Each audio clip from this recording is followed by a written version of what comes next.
This episode is brought to you by Progressive Insurance.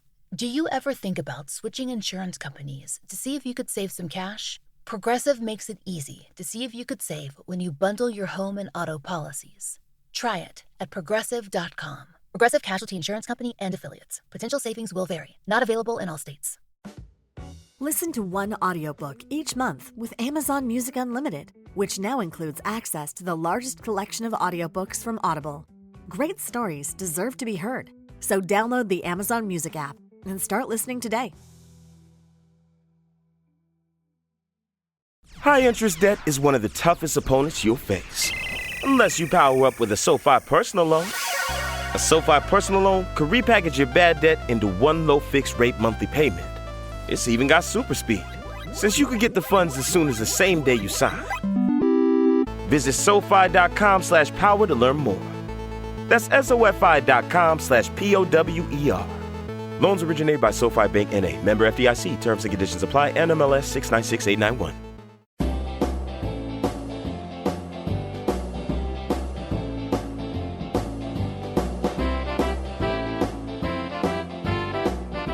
It's time for the Steve and Kyle podcast with Steve. I mean, obviously, if you have any questions, feel free to jump in. I won't. mean, I'm terrible. No, not interested. Just looking forward to playing ad nauseum. Yeah, I mean, look, it's you got a boo-boo. We've talked about this.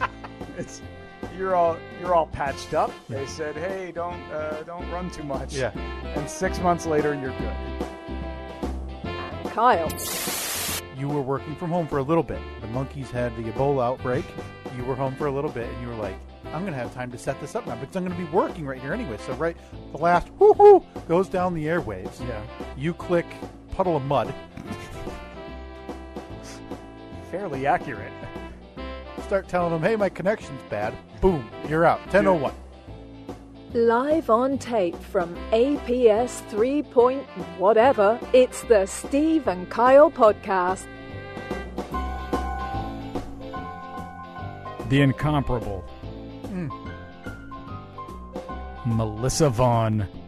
The UK's own Melissa Vaughn. Thank you, Melissa. Now officially famous 2 continents. Mm-hmm. I mean, because we know she's uber famous in Europe. It goes Queen of England. Yeah. William and Kate. Mm-hmm. Who's the other one? Mr. Belvedere. Mr. Bean. Mr. Bean. Melissa Vaughn. So top 5. Not bad. Yeah. And then is Mr. Belvedere British? I don't think he was. Now that I think about it. Well, if we don't sounds like a British name. Mr. Belvedere. Well, if Mr. Belvedere's not going to be number 3. Look, if Mr. Belvedere's not top 5 British people of all time, then I don't want to know who is. I mean, we could put it on the poll. Is Mr. Belvedere a top 5 British person of all time? Christopher Hewitt as the title character who takes a job as a butler with an American family, insinuating that he would not be American. Let me look at if Christopher Hewitt, the actor who played him, we lost him, Steve. Oh, yeah, he's been dead for a while. 20 years ago, he was born in Sussex, England. Wait. Oh, you smished your sentences together and made it sound like he was born 20 years ago in Sussex, England. We lost him 20 years ago. Hold on, I need some Mr. Belvedere audio. He was born in 1921 in Sussex, England. I apologize for mishmashing all of those words, but so do you have James Bond number 6? So I type in Mr. Belvedere talking, first video, the Mr. Belvedere when the kid got AIDS. Oh. All right. Oh. Got the Lynn Aloysius Belvedere. Oh, Aloysius. How do you spell? That's one of those ones that doesn't look at all like you would expect it to be spelled, right? Aloysius. That's it? That's it. Wait, Aloy, so alloy. Sius. Aloysius? Maybe it's Aloysius. Maybe it's not Aloysius. I'm pretty sure it's Aloysius. Maybe I made it a little bit too fancy. Because he's English. Right. And they're all fancy. They are. They are fancy. So Mr. Belvedere had to talk to a kid who got AIDS. Apparently. How do you think that went? So is it on the poll yet? Is Mr. Belvedere in the top 5 British people of all time? Yeah, it'll be up on. Well, this says I don't have access to your Wi-Fi. You know what? Yes, it's on the poll. It'll be up there in seconds. Nice, Mr. Belvedere. Wow, I didn't expect that. I have to tell you, really Mr. Belvedere. We hit the ground running, man. Mr. Belvedere is a total blind spot for me in terms of I know nothing about the show, nothing about the character. I'd only heard the term Mr. Belvedere. So you never watched it? Never watched it. I didn't even know he was a butler or nanny that was British. Mm-hmm. Yeah. Yeah, I was pretty confident that he was British. Yeah, I watched Mr. Belvedere. It was around the same time of like Growing Pains, Family Ties, those kind of shows. Who's the Boss? Oh, so it was looked over for superior shows. Oh, I mean, look, I'm not defending it, saying it's the greatest show that ever aired. Sure. And I couldn't tell you one plot point, one storyline from the entire show, other than what I just learned that there was an AIDS episode, which surprising. I had to have it out. Well, not even have it out, but I really made someone upset with a tweet I made a few weeks ago, Steve, regarding a show you enjoyed, Schitt's Creek. Yeah. And I just mentioned that it didn't make me laugh once. Really? I didn't like it. It just wasn't for me. Okay. But in the same tweet, I said, it's not saying it's not good. I said it just missed me. And I would assume that you know and are perfectly fine with being in the minority on that. No question. Right? Because people look at this that thing show, as, everybody, you're the first person that I've talked to that said, nah, no good. Yeah, I know people have revered it and put it in the lore of American sitcom. Well, not even American sitcom. It's Canadian. Yeah, it's right? a Canadian show. Yeah, I said, hi, my name is Kyle, and I haven't laughed a single time at Schitt's Creek. Really? And I said, I'm not saying it's a bad show. It just missed it. So did you watch the entire series? No. So Katie watched it, and I consumed a lot of it by proxy, being in the room. That's exactly how I saw it. Yeah. Because Annette had watched it already. I think she had seen the whole series, or at least close to it. And just our friend Josh in Maine said I wanted to like it. I'm a big Chris Elliott fan, but he's not in enough to keep me watching. And Jonathan Baker said the same. I wanted to like it, but it just didn't do it. But, someone named Mike called me a monster. But I really upset Leslie, who decided to, in my mind, make a wrong attack. You like Cheers, so ... And if there's a couple things you don't do on my Twitter feed, oh boy, or in my life, it's slander a piece of Americana. Americana, huh? A piece of American television history. One of the most renowned sitcoms of all time. Cheers. You just don't do it. Just don't do it. 240 some episodes. You just don't do it. No, and it's 270. Thank you very much for asking, Steve. I'm glad you brought that up. 270 half hours that are considered among the finest in television history. So, Leslie, I will wait for your apology. I notice you haven't given it yet on social media, so I will wait. Because that is one thing you don't do. No. I'm sorry. Schitt's Creek just missed me. But, that's right. But hold on. Can we rewind a bit? Yeah, let's please. Schitt's Creek. Belvedere. Here is I managed to pull up the Mr. Belvedere opening credits and theme song. Is your internet being kind of goofy? Yes, I do not have your Wi-Fi in your house right now is not allowing me access. Looks like it crapped out for some reason. Are we recording? That's the key.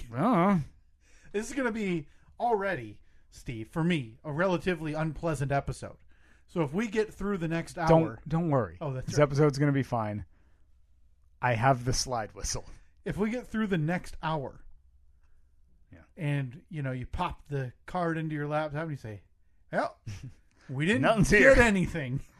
Then we're not redoing it, right? No. Or maybe we do a 2-minute recap of the episode. Yeah, next week. Like, boo-hoo, chest hurt, got surgery, sucked, all better now, yay. Thanks. There it is. People waited months. 6 months they waited. I don't even know if people are waiting. Why would they? Why do they care, right? That's the... Yeah, I mean, I don't. Look, you heard it in the intro. I am here to play the intro and to play the outro. The easiest episode Steve has ever had in terms of participation. This is great. I mean, you had to have, obviously, like we talked about, you were getting your top 5 Jeep Grand Cherokee body designs of the 80s let me ready. tell you, I got so much to talk about if you need filler. We did quite a bit of work has been done on the Comanche since last week. Oh, please don't. Nothing that... I'll power through anything. Nothing that you or the layman would notice. I'll power through anything if I don't have to hear that. Look, I got many irons in the fire right now. If you I care. got the website pulled up for Rusty's MJ 3-inch lift. It's an Adeleaf. I know a lot of people aren't too sure about the Adeleaf. They say, it depends on your original Well, you springs. can find anything for that at Second Chance Jeeps. That's, I don't know, on one of the social media channels. Just Google it or something. Facebook and Instagram. There you go. Facebook at and Second Instagram. Chance Jeeps. That's where you can find all of your idiotic Jeep talk. Speaking of Second Chance Jeeps, which sounds like a shameless plug, but it's not. I went to the store. I went to the hardware store the other day, and I happened to be wearing a Second Chance Jeeps T-shirt. Picked up a couple items, and I went up to the cash register to pay for them, and I put the items on the counter, and the cashier looks at me. She looks at my shirt. She says, "Oh, Second Chance Jeeps. You rebuild old Jeeps, don't you?" And I was like, So that's weird, but it's also inherently what else? Like, unless she thought about, you're helping Jeeps that are out of drug rehab. Right. So I was already kind of thrown off. I was just like, because look, my Instagram has like 1,000 followers. All right. Sure. So, and this woman didn't seem to fit the demographic of the average Second Chance Jeeps fan out there, which I heavily air quote when I say that. And I said, yeah, I guess I do rebuild Jeeps. And she's like, and you sell them? And I was like, once, like 3 years ago. So yeah. So now she thinks you're a psycho because you said once and then you made merch. I don't know if if she thinks I'm psycho, but the rest of what you said is accurate. I mean, it's weird because I went to the grocery store later that same day you mentioned, and there's a cashier saying, "You guys wouldn't believe it. There was some lunatic." Every person that came through the line. Who was helping Jeeps through drug rehab. So I said, I guess I do that. And then she said, you sold 3 Jeeps to my brother earlier this month. And I said to her... You should have said, yep. I said to her, nope, that definitely was not me. Yep. And she said, yeah, it was definitely you. And I was like, no, I can guarantee you that I did not sell 3 Jeeps to your brother or brother-in-law or whatever it was. Yeah. And she said, are you sure?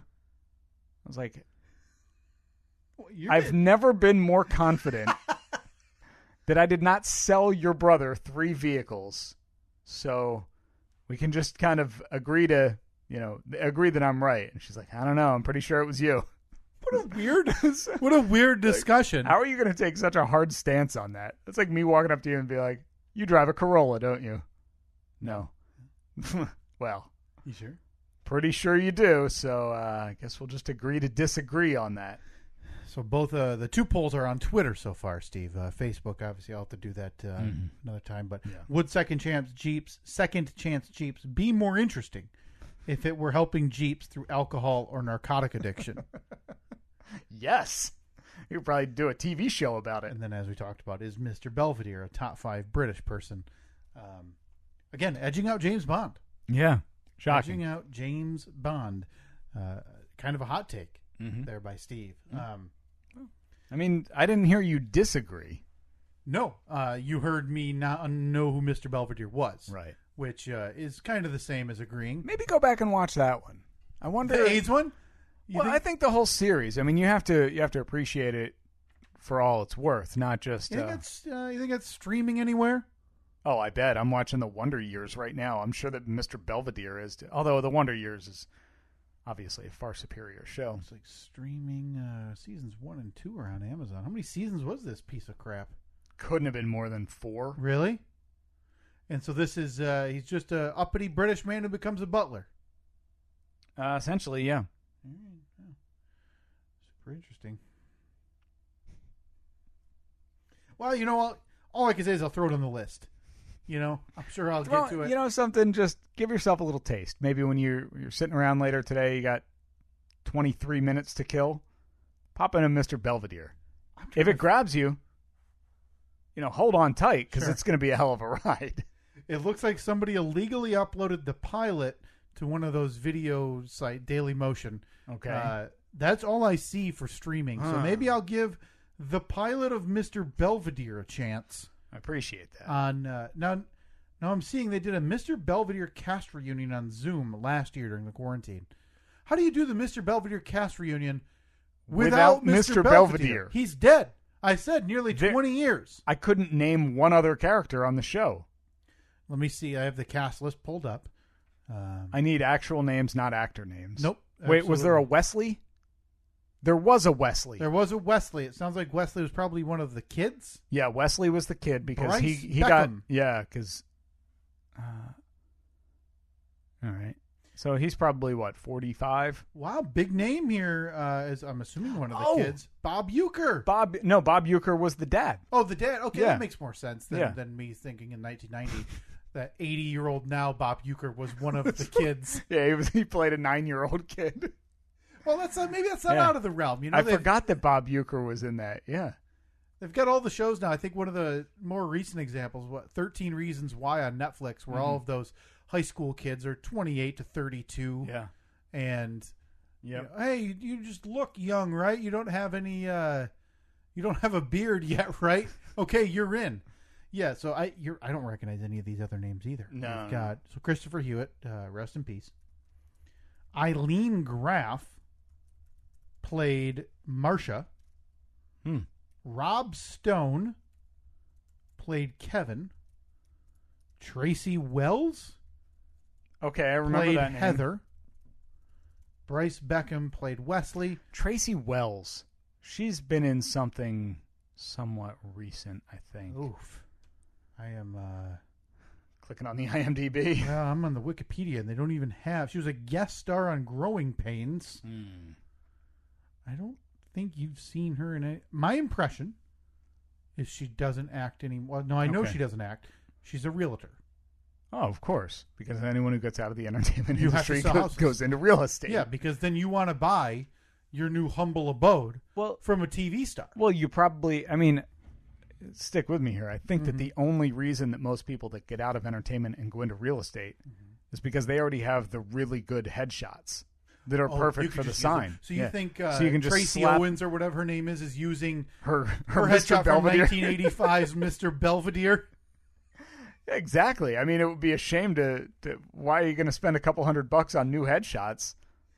They're going to meet her at the coffee shop to talk about what they're looking for in a home, and I don't think she's here yet. I'm looking for a 9-year-old child realtor. Blonde woman from the corner of the coffee shop just waving frantically. No, it can't be her. It's like one in TV shows or sitcoms where they have somebody meet for a blind date and then they just ignore the person once just they walk see in them. the one door and turn around and walk right back out. That was one of the cringeworthy scenes from The Office, if I remember right. Oh yeah.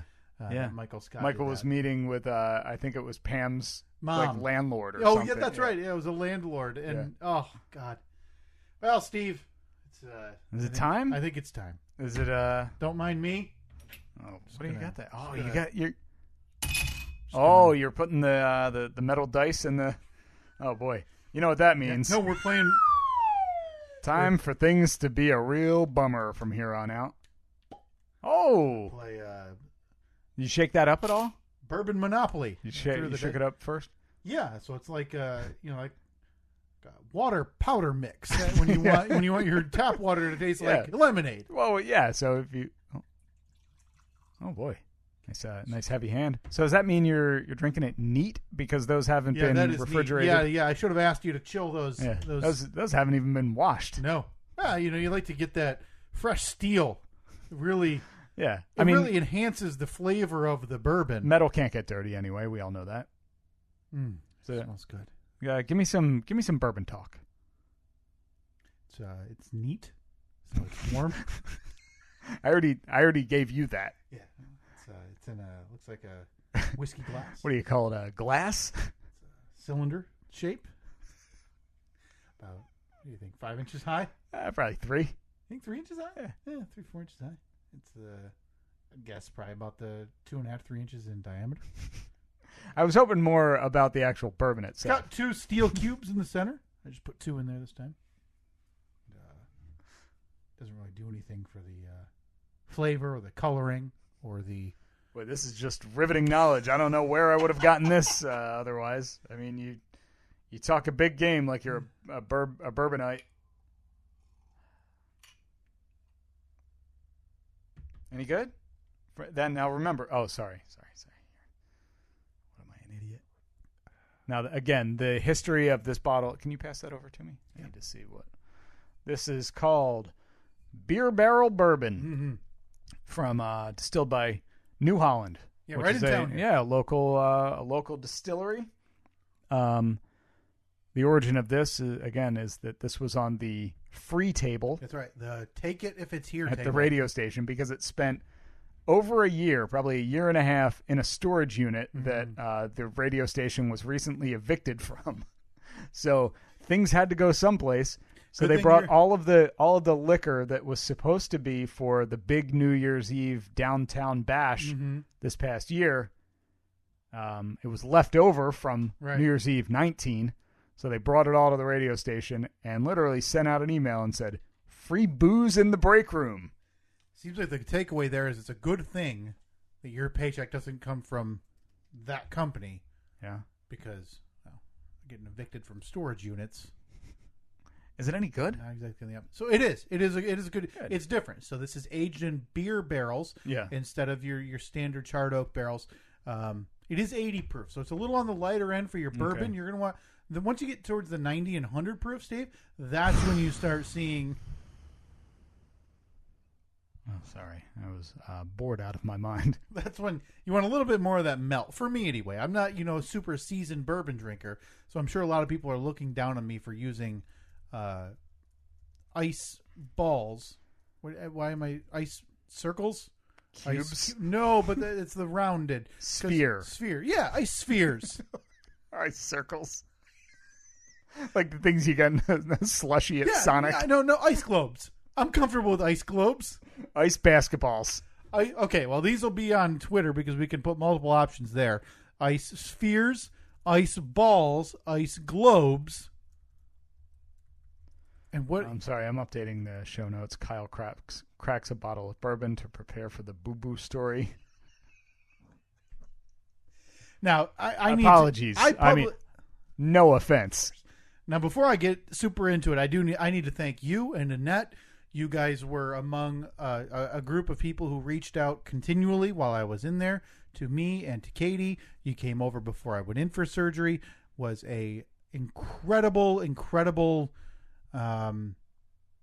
help in terms of getting me ready for it mentally, as well as just bracing myself for what was to come, to know that you guys were there. That was incredibly thoughtful, and thank you very much. I don't want to brag, but I did give you a pretty good gift bag that had a magazine with biographies. I still read it. It's right in the restroom. Of all 40, well, at that 45. time it would have been 45 presidents.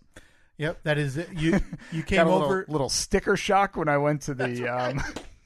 You told that story. I got you that. I got you some candies, little things like that. I figured I'd get up to the register and it would be about $8-9. It was $26. And the magazine I think was $13. I said, well, I can't turn back now. And if I remember right, you included there was some tea, which somebody on our staff snuck in and included that in your solstice gift. Man, feels kind of rude. Yeah, I thought it looked familiar, but couldn't place it. Came over with some wall art from Cricket Corner. Of course, it was just the quote by Coach. It was fantastic. So thank you very much during a very difficult time. That was a nice relief. So happy to help. To very briefly recap what happened in late October, I was having. I woke up in the middle of the night. Wait, hold on. Oh, sorry. That's right. We need the slide whistle ready. Okay, thank you. Things are getting bad. Yeah. This is. And I told this part already, so it's going to be a brief recap. had some jaw pain overnight. Woke up, still had some upper chest, not even upper chest. It almost felt like in my throat and like just pressure. Indigestion? Like, would and you... I didn't really, it didn't feel like it because it felt too far up. And I'd never once been woken up from jaw pain, so that was weird. Yeah. Took some Tylenol, it seemed to go away.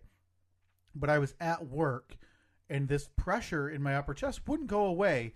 And Katie was my wife, Katie, who's a nurse and very smart and wise, was trying to tell me, hey, you should call the doctor. And I said, well, if I call the doctor with chest pain, what's the first thing they're going to say? You need to go to the emergency room or call 911. And she said, at least send him a message. I said, okay, I'll send him a message. I sent him a message. Within 10 minutes, they called me and said, yeah, we'd really like to see you today with that. So I'm at this new job for barely 4 months. Yeah. And You're boss... probably on a real hot streak of deny. My fingers are red hot from telling people no. Did you think maybe it was a reaction to that? Because, like, the day before, was there somebody that you almost let slide through? And then Steve, you figured you'd wait on it, sleep on it till tomorrow, and then woke up in such a panic because you almost let one slip through the cracks? Steve, we don't make mistakes. Has one person been able to buy a house since you started? No, on not on my clock? watch. I mean, unless you give me a darn good reason, and yet I haven't seen one. Okay? You're getting the denial button. So basically, if you're looking to buy a house, think again. Down whistle for you. Maybe I can send that in the emails. Boop. Sorry. Okay, I apologize for jumping in there. No, please. I'm probably gonna have a lot of questions though, and they're all gonna be 100% serious. So I went in. I think they did some blood work. He checked the EKG, and he said, "Hey, the EKG is notoriously kind of. It's not. This one isn't meant to be super accurate. We're just trying to see if there's anything really wonky." And he said, "I think there's a little abnormality there. It could be stress, could be this, but I want to send you for a stress test to verify." So they do a stress test, and then essentially an ultrasound of your heart. So they have you jump. They take pictures with an ultrasound gun, I guess is the term, of your heart. Yeah. And then they have you jump on a treadmill right next to the bed, run until they get your heart rate up to a certain amount, and then jump back into bed, and they take more pictures to see how your heart's reacting. Are you like wearing your slacks for work? I changed. So I mean, I was wearing my work outfit, and I changed in the hospital into some shorts and some shoes.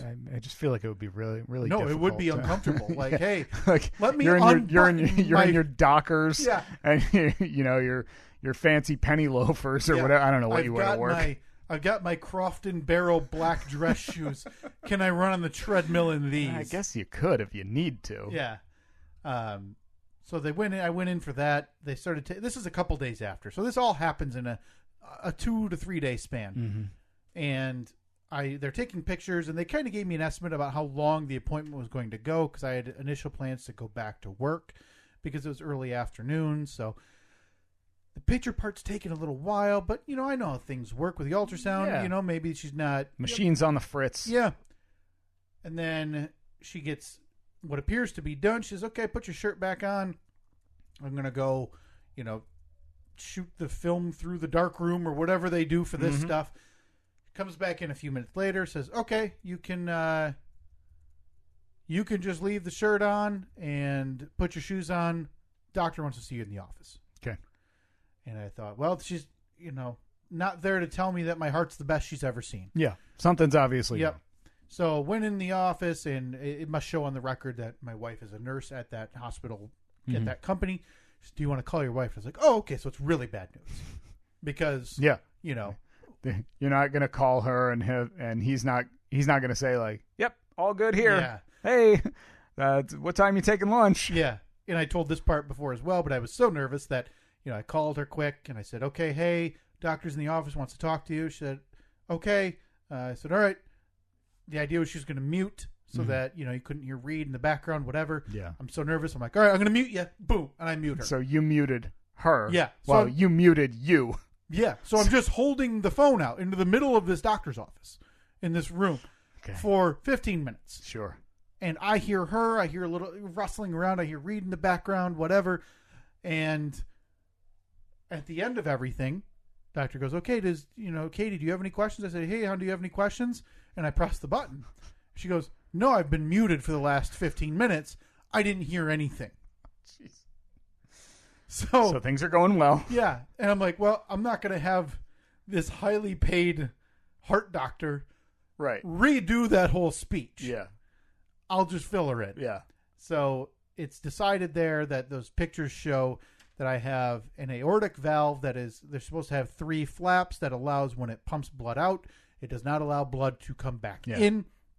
I was born with only 2, which means there was what's called regurgitation, a lot of blood flowing back into the heart. Okay. So now it means my heart was only functioning at a certain percentage of what it normally does and what it's supposed to.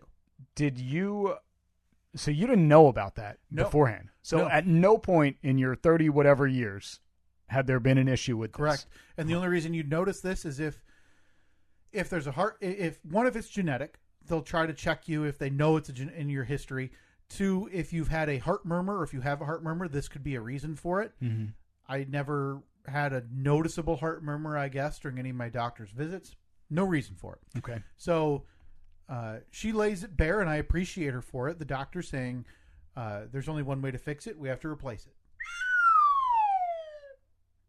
And the only way to replace it is you go in through the front with open heart surgery. Oh. Yeah.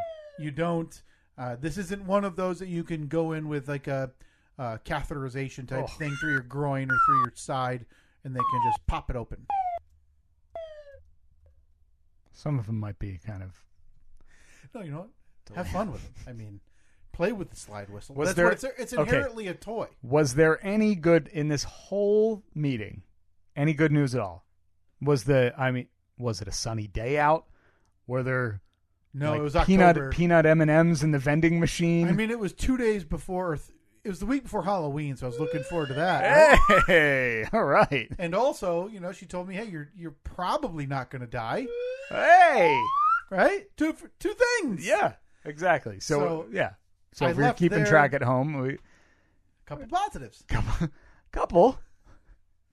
So I left there under the direct information that, hey, we're going in through the front of your chest and we're going to do it soon. So this is full on open heart surgery. So no way around it. Right now, it's not. You're not going to die right now. She said it's not. But eventually, at any point, this thing you could enter what's called heart failure, and your aorta's working so hard it could have an aneurysm, and once that thing goes, you're gone in a second. Right. So she said it's not like we're going to keep you here today to do it, but you're top of the list. We're going to have to get you in for this to do it. Now, did they give any specific instructions, do not, a list of don't do's? Yeah. Don't go for a run. Don't do high intensity stuff. Yeah, it was more high intensity. They didn't tell me no running, but it was the implication because it was don't be lifting 30, 50 pounds right now. What about scary movies? Because I know that you like things, bats. They say avoid bats. Yeah, definitely. Avoid things masks. And things that go bump in the night. Right. Yeah. Yeah, no direct. I mean, talk about a real bummer leading up to the Halloween season. I mean, no direct reference to horror movies, but I guess you're probably right. The implication was probably, hey, avoid that. Just go ahead and watch, a couple of Matthew McConaughey, Kate Hudson romantic comedies. Yeah, maybe start the Christmas season a little bit early. Keep it light, So, yeah, hey, just take it really easy until we can get you in for surgery. So okay, no big deal. So within a week, they had me referred to a surgeon. I met with him. And the worst part, as we've talked about, and I think a lot of people would agree, is the waiting. Meet with him, and in my mind, I'm like, all right, as soon as we can. Get me on the list. Well, the waiting, plus that was right around the time that this state especially was going through a huge surge. Correct. And it was COVID a little numbers. before. It was right before. It was when it started on the uptick for its second time. But yeah, no question that's in the forefront of my mind. Mm-hmm. So when the surgeon tells me, well, I'm on nights because all of the doctors and surgeons have to do rotations at the hospitals of nights, and they rotate those. He happened to be on nights the next 2 weeks or something. Mm-hmm. So now I know it's 2 weeks of just waiting, just sitting, knowing what's coming. Now, granted, it's nice to be able to say, hey, I can kind of get whatever affairs in order, HR related at work. anything around the house I need, whatever. You guys have a will? No, and I didn't Really? do it. I didn't think about it then. I kind of discussed it with Katie, but once you come to the realization that she's the one with any money, what am I leaving anywhere? Just here's a couple Post-it notes and a pen. Hey, hon, you want Just right, it's all yours, Kyle. If you just want to divvy up my comic books, I mean, that one in the glass, I think it's worth like $700. you could buy like part of a cost. You know what? Fold my legs up like James Brown and stuff me in like a small size Costco coffin. And this was all pre-Golden Tea, so you didn't even have your fancy heirlooms yet. Ridiculous. I didn't have anything to pass on to my family. Nothing. But now, the legacy you'll leave. Oh God, he's going to be so happy when I kick the bucket. He's got so much cool stuff. Dad's gone. So it's this 2-week period, and during that time you have to get a COVID test, and there's so many instructions about the day before, the night before, the morning of. You're washing, you're scrubbing with this certain soap like and surgical stuff. So, I briefly talked about it going in. I didn't sleep at all the night before. We had to be up crazy early the day of, and I had to wake up even earlier than that because I had to take another one of these showers to where I scrub my chest and my back with that. Which is kind of weird. You'd think that they'd take care of that. It almost seems like they're putting a little bit of the responsibility on you. Quite a bit, right? Like, what's next? Are they going to be like, oh, here you go. Here's the scalpel. Just, I don't know. Cut yourself wherever it hurts. Hey, 1 to 10, how woozy are you? You think you could tell me where your heart is? I mean, I got a general idea, but this is my first time. I haven't been in here for a week, and I was on a bender the other night, so things are a little hazy. It seems strange that is, any responsibility whatsoever is on you. So I said you should have called him out on it. A couple of, pretty difficult moments that night before, somebody had to watch Reed, so my wife's going to be there during the operation, and the day before they announce, literally the day before, I'm on the phone with the hospital because they announce they are rescinding the visitor policy. Yeah. It was already strict in terms of one person the entire duration could visit you. Okay. So obviously that would have been Katie. That was removed. Was I on the list? Was I close to the... You would have been, hang on, 5th? I'll give you top 5. Hey, those are Mr. Belvedere numbers. Yeah, right? And if you're in the same conversation as Mr. Belvedere... Win. Complete win. Nothing I can complain about there. So the day before I find that out, and then it's kind of a mini anxiety attack for me because obviously this is a big deal, and I know she's going to be there the day of, but the other days there, it's just me. Mm-hmm. So I had started to try to talk myself into hearing the time frames when I'm talking to the surgeon, and when they call you the day before to give you the entire rundown again. Here's how it's going to go. Here's the times. Here's what we estimate. I kind of heard a reference of 3 to 5 days. Whereas before it was 4 to 7. Yeah. So now in my mind, I'm like, I'm a younger guy, 3 days. What'd I'm you say? home Monday. This was a Friday? Friday morning? Friday morning. I said, so, I want to be home Monday. Yeah. Monday, maybe Tuesday. And I'm like, that's my goal. That's doable. That's totally doable. You figure that first day you're kind of going to be zonked out. Days 2 and 3, maybe, I don't know, watch a movie or something. Yeah. So send some text to update people. Yeah. And I apologize in advance because all the days end up becoming blurry. But obviously I did not come home that Monday. So surgery day, we get in there. But that night before I find that out that I can have no visitors unless it's a day of surgery until I leave the ICU. Because when you're having your operation, you can have a visitor. And if you're in the ICU, you can have a visitor as well because it's a pretty serious nature, and they don't want you just to be alone. So I know for a fact the first day I'm in the ICU until they move me to a room either late that night or the next day type of thing. Mm-hmm. So I find that out. Hugely depressing. Obviously hard. I don't want to reduce anything of what Katie went through either because she's a mother and a wife and somebody who works. So she's getting this news as well that I can't be there with him. Right. And also it's going to be me and just my son now for however many days, an insane amount of stress upon her as well. Sure. So while this story is about me, it's important for me to know and remember what she went through was just as hard, trying to make life continue, while trying to worry about me in the hospital. Just keep it about you, though. It's all right. But that night, my in-laws come over. They're going to take Reed overnight. So saying goodbye to Reed is one of the hardest things I've ever had to do because, we've been away on vacations and stuff, but vacations are vacations. They're a couple of days. Yeah. You're going away to a hotel to, see restaurants, shop, whatever. It is what it is. Yeah. And in the back of my mind, I'm a pessimist. I always have been that way. I don't think I'll ever be able to shake it. In my mind, there's that percentage chance where I'm like, hey, this is possibly the last time I'm going to say goodbye to my son. Sure. Well, and he's two. I think that whether you're optimistic or pessimistic, I mean, a major surgery like that, it's not like you're going in because you broke your arm. Right. You got your my leg injury when your flappy foot when playing a 3-pitch season of softball. And he's 2. So he doesn't know. No. He doesn't realize when I'm saying goodbye to him and I'm crying on his shoulder what it means to me, because he's 2. And so then I start thinking, well, he's 2. If I don't come home, he's never going to know who I even was because he's 2. So it was a bad night. I didn't sleep. So we get to the. I stepped all over it. I apologize. It's all right. It's all right. So we get to the hospital. Do me a favor. Try to remember what's really important here. And it's perfect drop placement. I've got to lay out for the slide whistle. And, I told myself that this morning. I woke up. I tried to give myself a little pump-up speech. I'm surprised. You should have been telling yourself that back in October when this whole thing was playing out in real time. Get ready for that slide whistle, Kyle. And you got to lay out for it. You step on it, it ruins the joke. I'm sitting in the hospital just smacking myself on the head. Stupid. That's what extended your hospital stay. So... we get in the hospital and I'm obviously super anxious.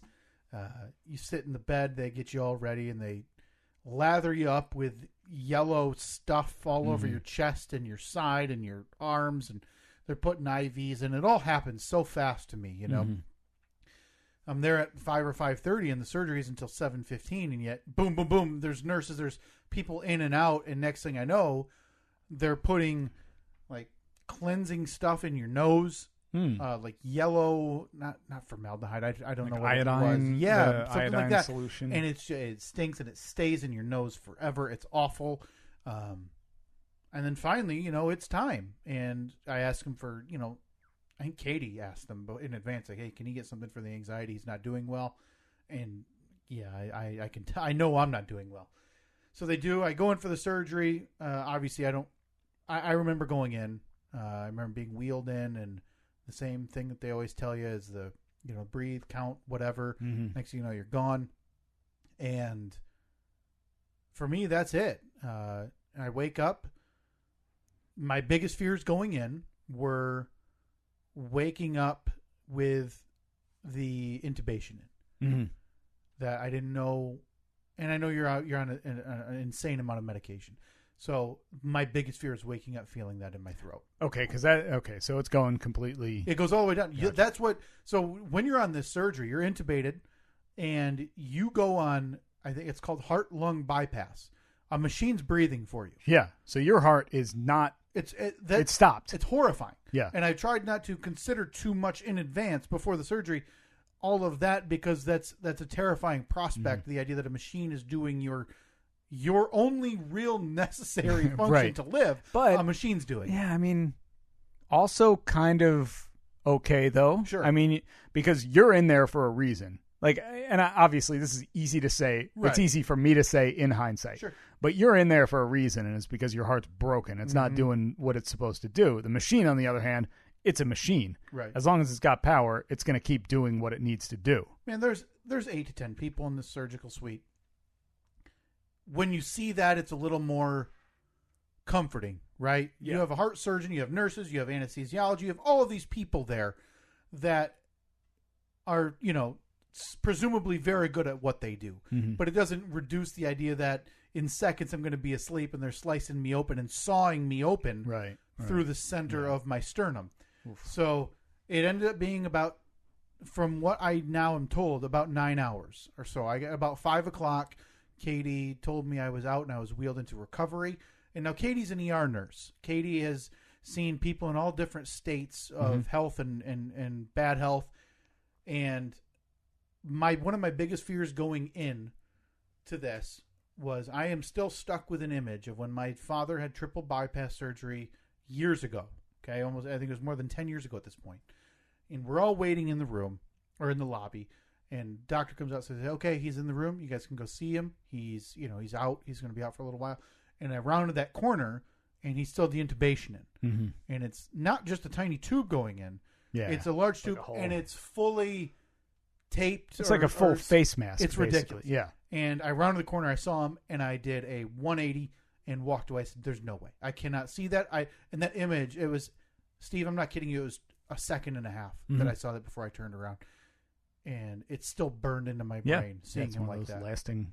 lasting images. Yeah.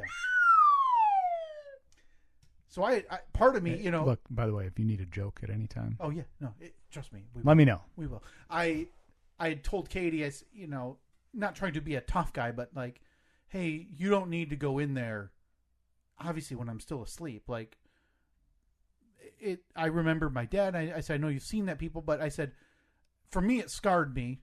You don't need to see me like that. She said, "No, I'll be fine. Well, after the fact. Again, I mean, she sees it Right. probably on a regular basis. But she's told me now in hindsight, hey, that was really, really hard. Because seeing somebody like that is one thing. Seeing, Bill, a 50-year-old so-and-so who came into the yard, somebody you don't one know. thing. But seeing, your husband, that was a little harder for her. So she did see me when I was like that. She ended up going away for something for a few minutes. And in that time of when she was gone before she got back, I came out of it. Luckily, thank God for me, I don't remember that at all. I don't remember waking up feeling intubation, which was one of my biggest fears. I had two pretty decent-sized fears. That was one of them. Don't remember anything about that. But I remember being awake, and I remember Katie being in the room, but I feel like I don't remember any vision. I don't remember. In my mind, I feel like my eyes were closed. Now, she said they weren't. She said I was awake, and my eyes were open, and I was talking to her. Sure. Having a conversation. But probably just so many drugs in your system. It's black. And I still remember having some of these conversations, and she reminds me still, I told her, she was up by the bed at one point, and I said, "Hey, don't tell Watson," which is our wiener dog, "but you're my best friend." Well, I mean, that's uplifting. The slide whistle up. And I remember just very little about that room. I remember they wanted to stand me up, which is, it's hard at that point. Sure.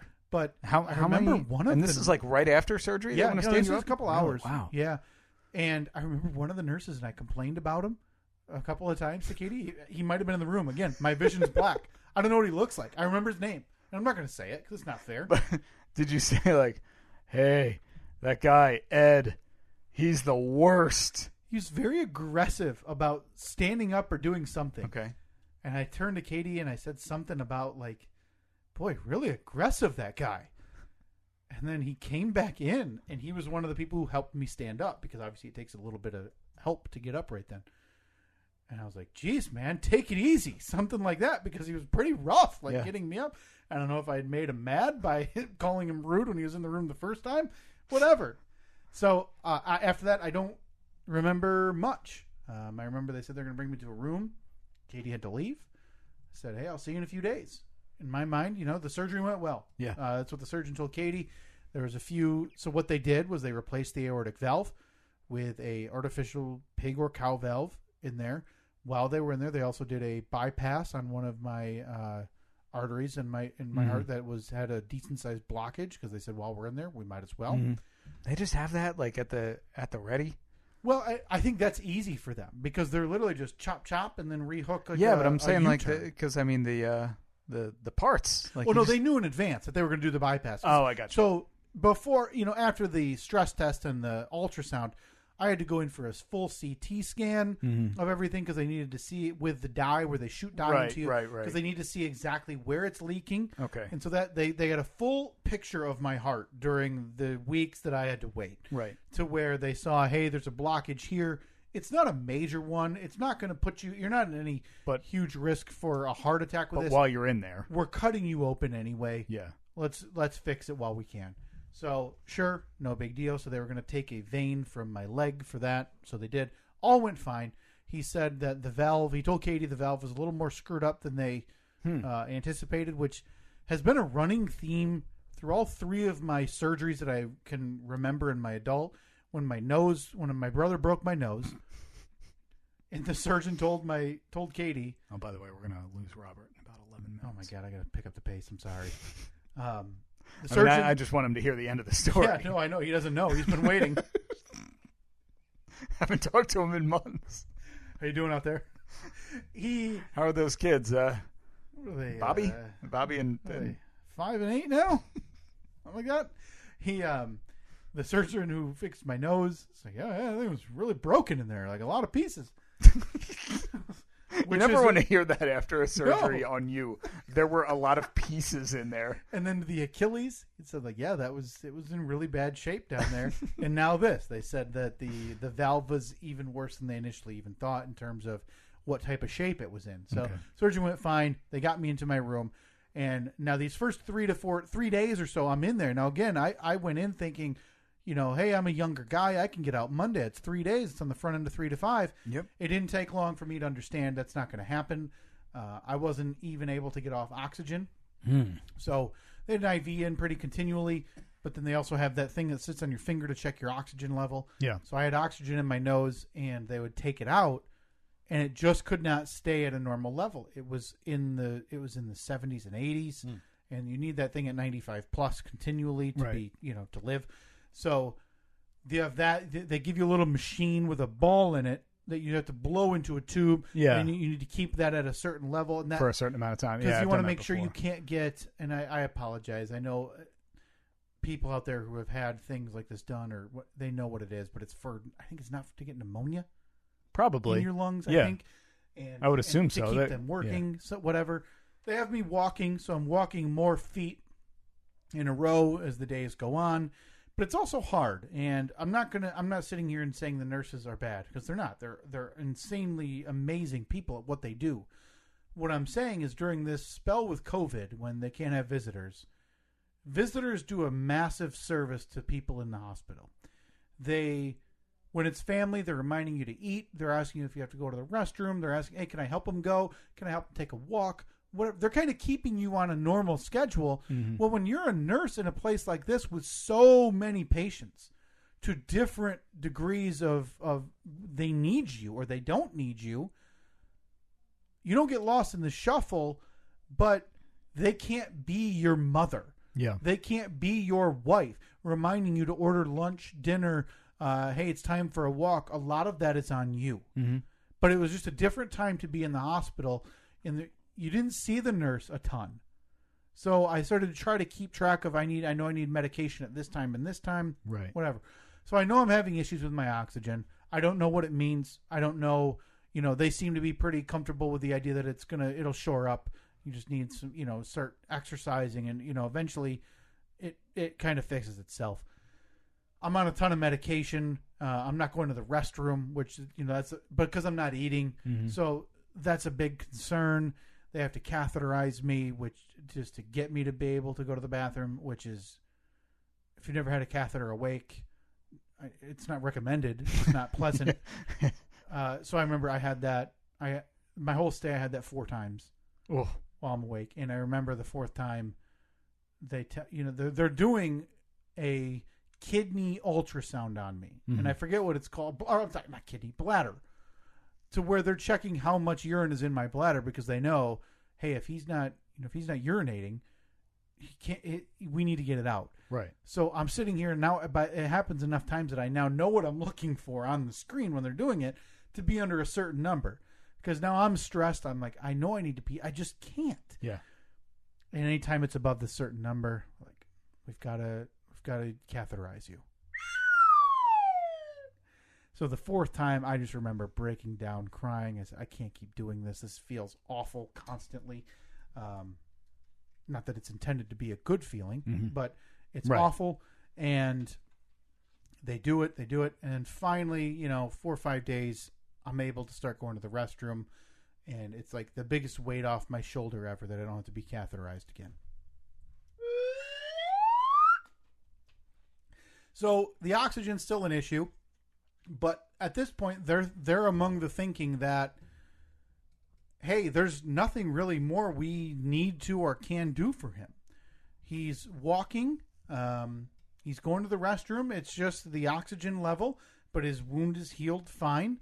So they're starting to think about discharging me. Oh. So before that, one of the last big hurdles I had to leap was getting. So when they mess with the heart and around that area, they worry about fluid buildup and any type of inflammation. Yeah. So when they do these operations, they put in drain tubes, and they put them in between, like in your ribs, and around your lungs and around your heart, and they're just laying out of you and they're draining.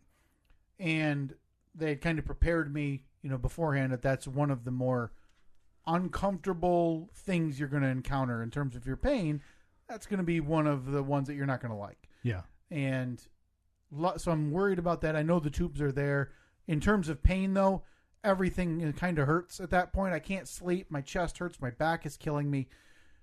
But when they say, hey, we're taking these drain tubes out, I'm like, all right, another step. And I'm a little bit worried about the discomfort. But at this point, I'm climbing those steps so I can go home. You're on your way. I'm already a little bit late. It's like Tuesday at this point, or Wednesday's when they're thinking about sending me home. But the drain tubes are coming out Monday or Tuesday. And again, I apologize for the disjointed story. It's all a blur to me. Yeah. So they tell you, all right, take like a deep breath in, and it's a big rubber tube. Mm-hmm. Comes right out from inside under your rib cage. 2 of them. I didn't feel them. Huh. I don't know if I was lucky or what. I know my pain tolerance isn't like super high, but I didn't feel just them. Enough drugs in your system, maybe. Awesome. I'm like, all right, that's it. That's you're ready to hop up out of the bed. Yeah. Like, all right. There's still some fluid buildup though, so at some point before I'm leaving, they're talking. It's called a pleural effusion. And Steve, I'm going to describe to you how they have to fix that. Okay. So there's a little fluid, and they can tell when you cough. They're checking your lungs like 4 times a day. Every time a nurse comes in, checking your lungs, and still sounds like there's a little fluid in there. So you kind of lean against a table, like you're standing up, kind of bent over a table, and from behind, they insert a massively long needle into your lung. Oh, cool. And go, You mean... No, not that. Yeah, that. They grab that fluid and take it out. So, do they numb you for that? No, man. Oh, cool. I mean, why would they? So, they tell me that's going to happen, so... Luckily... I mean, one time, I guess, you can probably deal with it. Yeah. Was this a multiple time thing? Well, I'll say this to bring it to the end. That didn't end up having to happen. Oh, good. In hindsight, I would have preferred simply that happened. Because they're going to have to do that as part of, hey, we just need to get that fluid out. That's part of me going home. Mm-hmm. So at this point, I've talked for years. I'm terrified of needles. A little bit better if you can't see it at least. Sure. But the idea that this thing that has to go through my back into my lung. Yeah, that's a long, horrifying. Why can't they go through? I think it's rib cage related. Like they'd have to kind of go around it type of thing. Thread the needle kind of deal. Not interested. So they need to do that, but then they're also, hey, to send you home because you're having issues urinating, they're going to send me home with a catheter for 2 weeks. Okay. So that was another, how do I explain to these people that I have a 2-year-old, 2 dogs, who aren't going to listen when I say, no, dogs, you can't jump on my lap because you might step on my urine bag. Yeah. But everybody that is there that is in a similar situation, everyone has an excuse why they don't want to. It's just in my mind, one, it's not comfortable, obviously, and 2, I'm like, that's the last thing you want to go home with because then you have to come back and they have to take it out, which is the equal amount of discomfort when they pull, again, a very long needle out from, Yeah. So I'm terrified. This isn't the go home that I imagined. It's already Tuesday to Wednesday, so I've already been in there longer than, again, pipe dream of what I wanted to be. Yeah. So Wednesday, I'm trying to force myself to eat more because I'd have trouble eating. I ordered something from the menu. They bring it up, and I remember it was like just a fried chicken tender, and I had a small can of Diet Sierra Mist, right? So just like a clear soda. And I remember I'm sitting up, the TV's on, which I hadn't had the TV on because I didn't, it's depressing. Mm-hmm. I didn't feel like doing anything. I'm up, the TV's on, I'm eating, my gown's kind of like open, there's still the bandage on my chest, and I take a drink of this Diet Sierra Mist, and some of it like dribbles onto my chest, and I say, "Ooh, that feels weird," and I touch it, and when I go to touch it, my shoulders, I feel like I can't move my arms, which I thought was weird, but maybe they're just heavy, whatever. Yeah, because you've been laying in bed basically for the last 5 days, so it's probably. I go to touch where the soda spilled, and I kind of start moving, and it feels like there's balls in my back, like pain, like big knots type of thing. And I thought, whew. And what happened next was very fast. My nurse, who I knew that day, and I've talked to her a couple times when I was in there, came running into the room and said, "Are you okay?"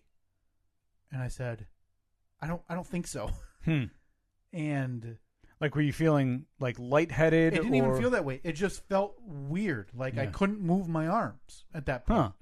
And my back felt like it was just tense muscles or something. Yeah. Something was something's weird. happening. And that's the last thing I remember.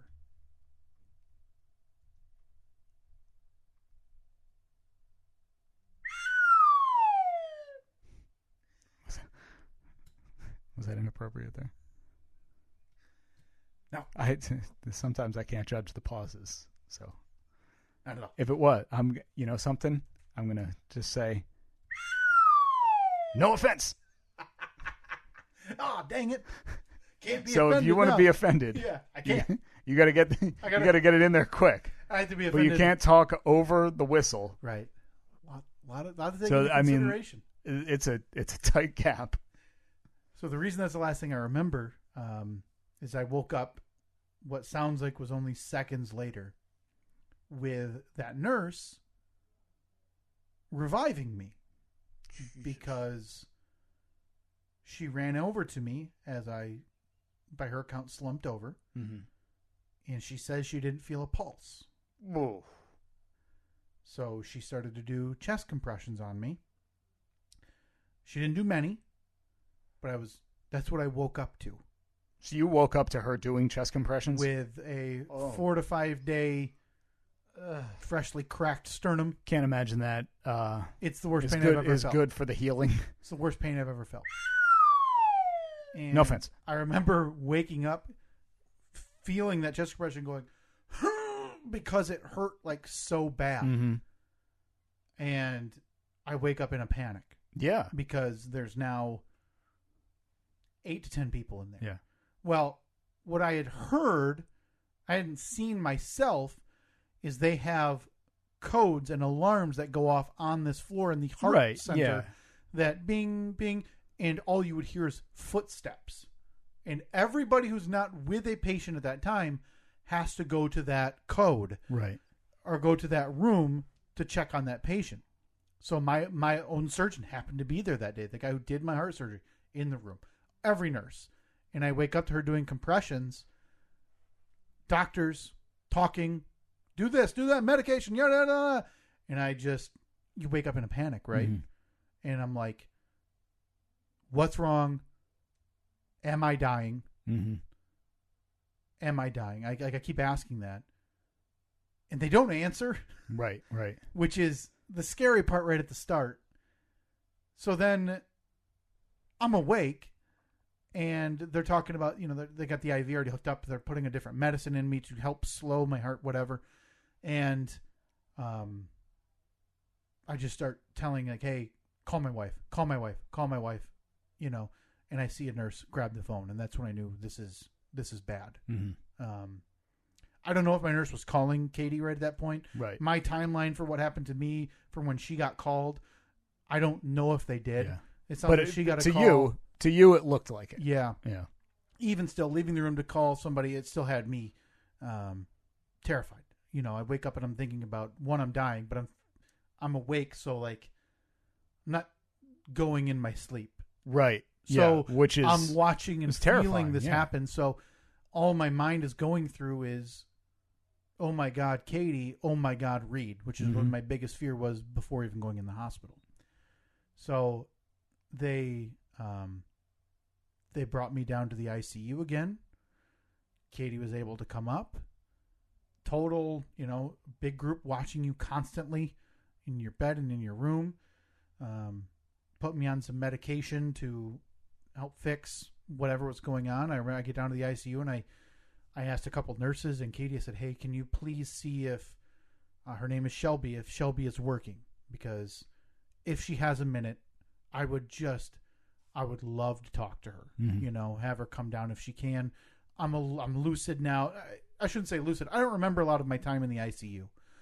More meds, more things. I know my chest hurt really, really bad because of the compressions. And finally, the Shelby, who you know, she saved my life, was able to come down, and I was able to talk to her and thank her for, you know, for saving me, for God's sake. And that was for Shelby. Thank you, Shelby. Slide whistle up for you.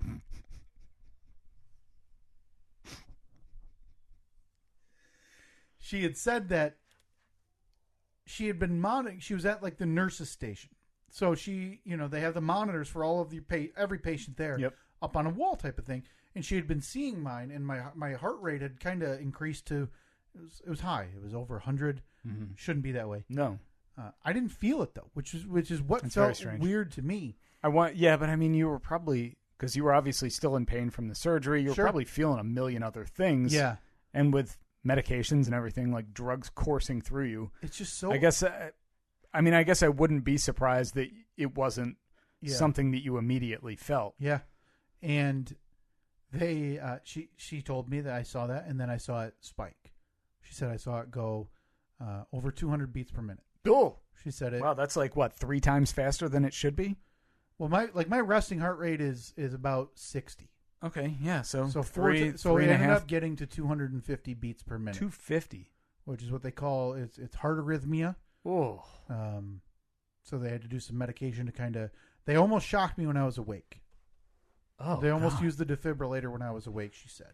To bring it back down, to settle it down to the normal state. I always think of when it goes to zero. You always think of the paddles, to bring it up from nothing. But I guess I wouldn't realize that it also brings it down. Yeah, those paddles just try to reset the rhythm. Okay, so thank God they didn't. Thank God. I can't imagine it. I can't imagine anything that would be more traumatizing than that. Yeah, and. So being able to see her and just thank her for legitimately, and I'm sure she sees so many patients, Steve, so many, and I'm sure so many people have issues and have to thank her for this. But like in my mind, and nobody's going to be able to change my mind on it. Even her, she saved my life. She was there. She was the one that did what needed to be done. Somebody else, would have been in the room, but. I don't care. She came in. She saw what was going on. She, started the compressions, which is what woke me back up. Well, she knew what to do. She saved my life, so I was able to thank her for that. I was in the ICU. Katie was there, which was nice. But again, I don't remember much of it. I just remember being out of it. I do remember the next day she came back because I was still in the ICU on Thursday. And this is when I start to get a little more lucid in terms of days and dates. So this is Thursday. Katie's still there with me. I'm starting to feel okay. In my mind, this is 6 days in, right? Yeah. Because your surgery was on a Friday. Yeah. So Now, they don't know why that happened. My surgeon came in the next day, saw Katie, and told Katie, normally I go home, have dinner, wife, kids, all this, play with my kids, go to bed, come back, do it again. So last night I stayed up. I barely slept. I was reading journals, medical journals, stuff to try to figure out why that happened. Okay. So this is a rare thing. Heart arrhythmia happens. And arrhythmia is like basically just happen. anytime it's out of the ordinary rhythm. Yeah. Okay. Whether it's low, high. Yep. He goes, I don't know. I honestly don't know why that happened. They did all the tests afterwards. They did an ultrasound, whatever. Another CT scan to see, was something wrong with the valve? Was something not? Yeah. He said, everything looks great. Everything looks great. We just can't explain it.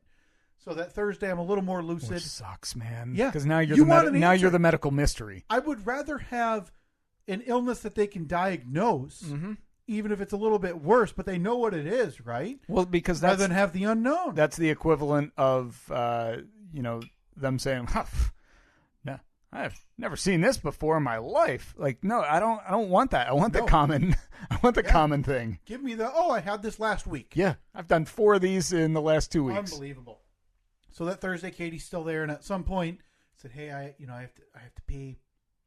Katie, tells the people there, "Can I help them?" And they said, "Yeah, sure." And they all have a good rapport with her because it must have. I'm sure it gets mentioned, but somewhere in the folder or file, they must have had in big bold letters, "Wife is a nurse." Right here, because they. That's right. You weren't. Because they were totally comfortable with her helping, with her being there, with her asking these questions, which is great. Fantastic. Man, write that in my file. Right. And that's when they're like, "Why are they asking me these questions? Why do they keep calling me doctor?" I don't know, hon.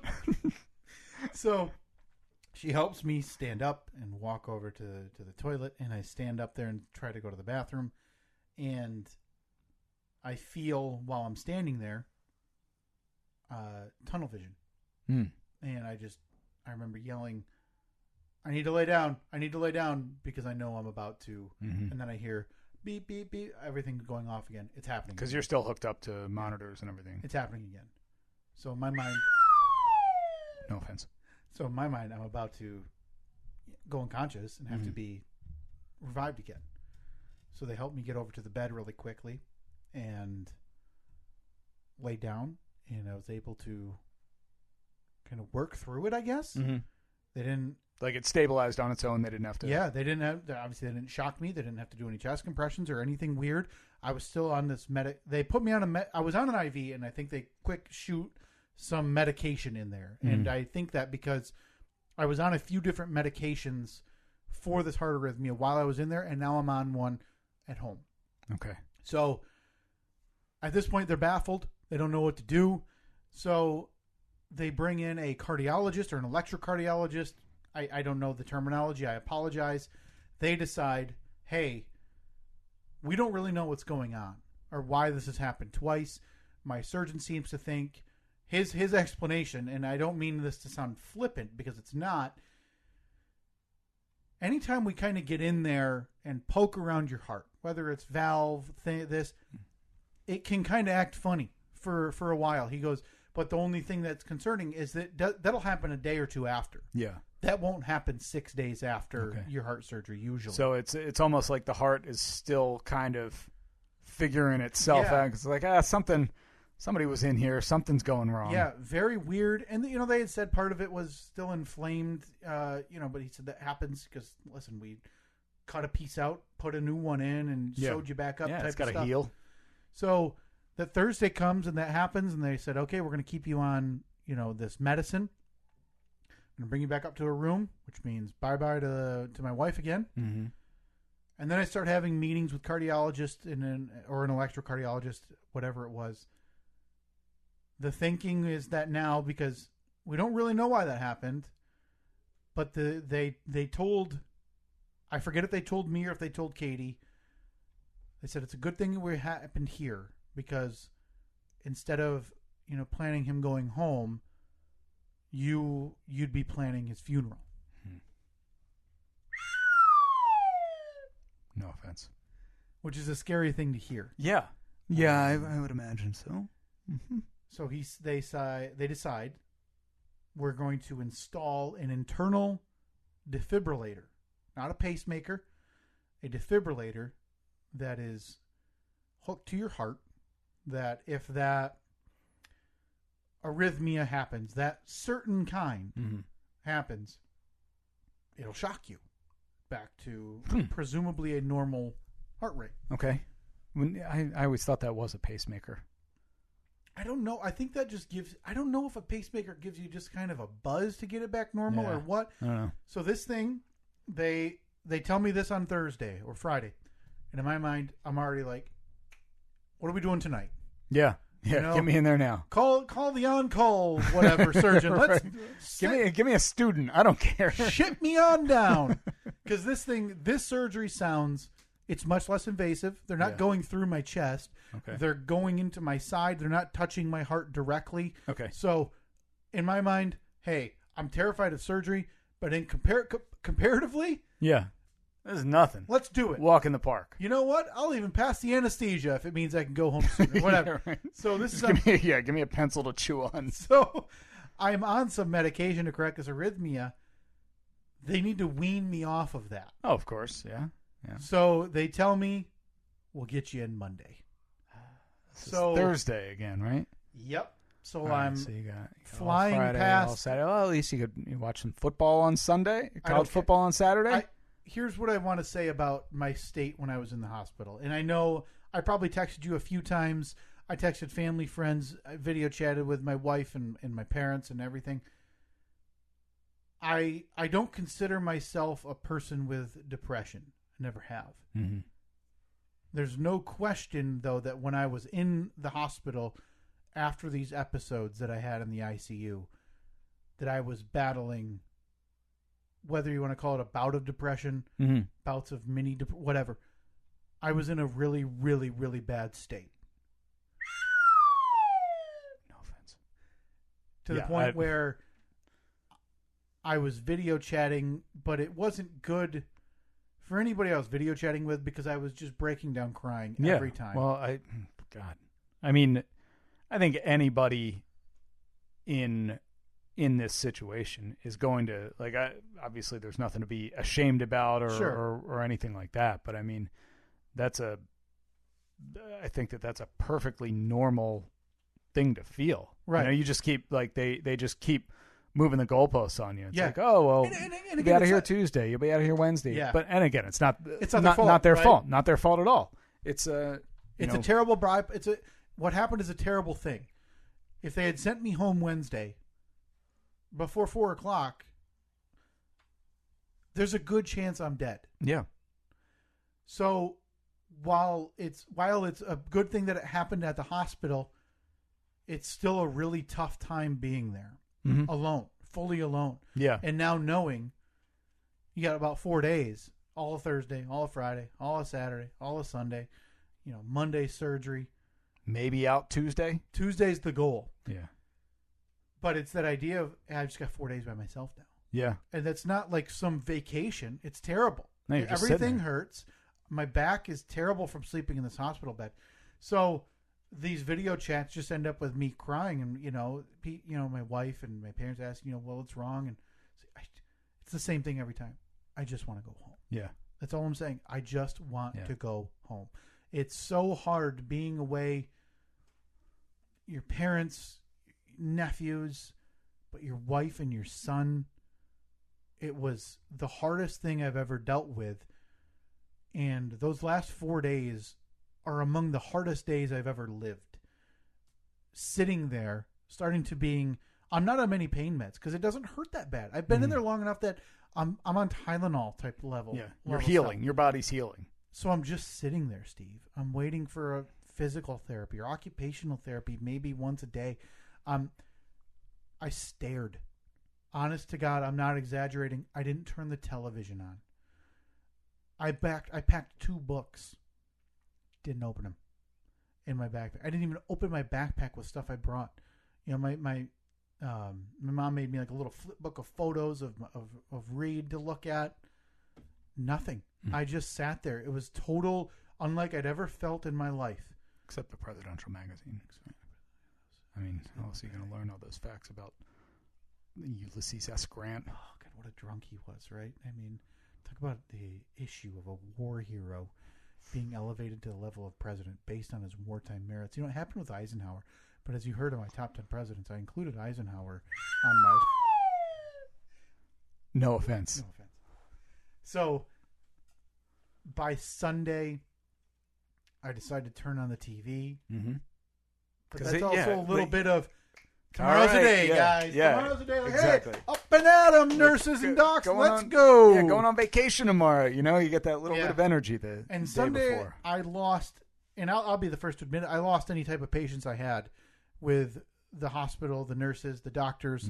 I honestly thought you were going to say I lost a lot of money gambling because I can completely imagine you being the guy who is just gambling nonstop on DraftKings or whatever, like out of surgery, your eyes open. Give me my phone. Wimbledon's happening. I need Sippis with over 10 aces. Did the Cardinals cover the spread? So Sunday comes and I'm ready for the surgery the next day. I'm asking the nurse, and I'm not going to name her name. I don't even remember her name. The worst nurse I had was on Sunday, and I don't mean that in terms of just care. I mean that in terms of any type of understanding. She's asking me okay, and how do you want this medication? And I said, I haven't had that medication in 5 days. She said, okay, so you don't want it? And it was one that is supposed to help you urinate. Yeah. No, I'm all set. All good. And like, why? She's going over the warning signs for a stroke. I feel like they've left a lot of this on you. Yeah. Oh no, there's no question.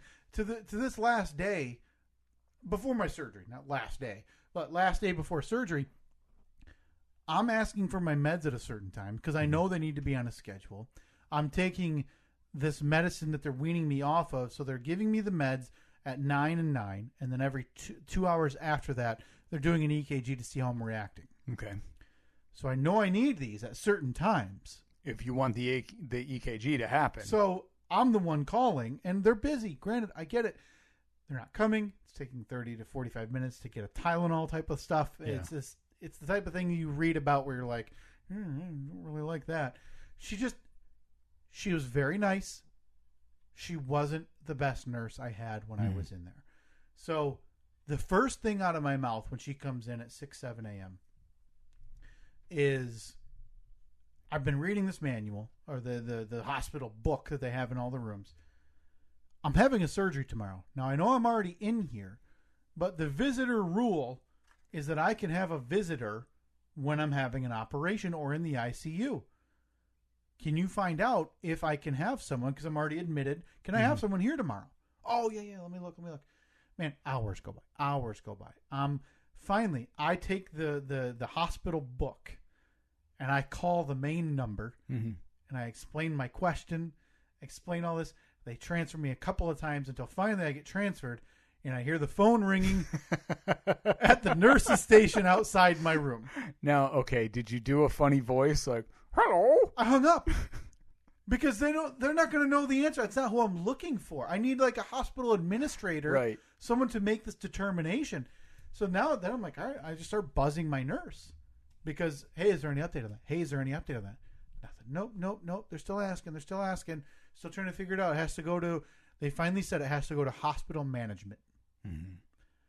And it's like, I thought you were going to say it has to go to corporate, which, I mean, essentially that's right. That's what it Man, is. It's like 5 o'clock on Sunday night. I don't even know when my surgery is the next day. Nobody's told me. Just said tomorrow morning-ish. I don't know if my wife can be there. And so at this point, I'm pleading. I have a son. If my wife needs to be here, we need to figure out who can watch him in the morning, what time, where she needs to go. All of this information I need to know. She finally comes in. It's her last visit there because I know the shift changes are at 7 o'clock or so. I know it's her last one. She's in there right at about 7. And she comes in. She goes, well, I have some good news. We went to hospital management, and they determined that you can have a visitor, and yes, your wife can come tomorrow. And man, I lost it. I was crying so hard. She came over and had to give me a hug. And just so thankful. At that point, I just want her out of the room. Yeah. So I can call my wife, so I can tell her. But then I still have questions. I say, when is it? Yeah, I don't really know. So we'll figure it out in the morning. Like, oh my God, I can't believe this is happening. Right. But some hiccups the next morning in terms of figuring out where she needs to go. But it all worked. She was able to come up to my room beforehand, which was so good for me to be able to see somebody before I went in for this next surgery. Just the relief of having somebody there that you know and love and can be there when you wake up and when you go in was so immense, the relief. Well, I can't describe it. So it's Monday morning. They bring me down. I'm like, let's get this show on the road, man. Let's go. And I go for heard the record. Somebody mentioned, kind of similar to before I went in for my main surgery. Hey, 3 to 5 days. But I heard for this one, maybe today. So I'm like, all right, I'm going home today. Yeah, That's I'll be it. home for dinner. Send me, honey. Get the menu out. We're picking food. I'm home tonight. Yeah. And I didn't care about anything. I didn't care about it. I said, bring me in. Let's do this. Come on. Let's go. Mm-hmm. And they shipped me off. Everything went fine. They cut me up on my left side. So I have a big lump is what it looks like with a defibrillator. They installed it on my side in the muscle so it's not like moving around. Yeah. And then I have another little cut kind of below my heart where they connect the lead to that hooks to your heart that detects, hey, the rhythm, the electrical impulses. Yep. Whatever. So if it goes wrong, that's the signal giving it that it'll zap me and put my heart back to normal. So I woke up, and man, I woke up in more intense pain than I did after my open heart surgery. Oh boy, did that side hurt! Really, it hurts. Yeah, I guess that's kind of a sensitive spot, and if they put it right in the muscle, there was no real indication that this was going to hurt that bad when I woke up because they medicate you, they alleviate that with so much medicine. Oh my God, Steve, it hurt so bad. I woke up and within 3 minutes, I thought, I'm not going home today. There's no way, which was a bummer. But they said the surgery went well.